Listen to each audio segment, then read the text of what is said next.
বন্ধুরা, দুর্গাপূজার দশমী, যাকে বিজয়া দশমী বলা হয়, এটি কেবল পূজার সমাপ্তি নয়, বরং শুভ শক্তির মহাজয় আর ভক্তের হৃদয়ে দেবীর আশীর্বাদ প্রতিষ্ঠার দিন। মার্কুণ্ডেয় পুরাণ বা দুর্গা সপ্তশতী মতে অষ্টমী ও নবমীর মহাযুদ্ধ শেষে দশমীতে দেবী মহিষাসুরের ওপর চূড়ান্ত জয়লাভ করেন। এই দিনে দেবীকে বিজয়া রূপে দেখা হয়।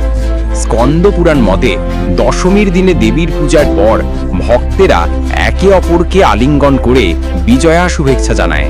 এটি শুভ শক্তি, ঐক্য ও সৌভাগ্যের প্রতীক। দেবী ভাগবত পুরাণ মতে দশমীতে দেবীর বিসর্জন করা হলেও প্রকৃত অর্থে দেবী কখনো ভক্তকে ত্যাগ করেন না। তিনি সর্বদা ভক্তের অন্তরে অবস্থান করেন।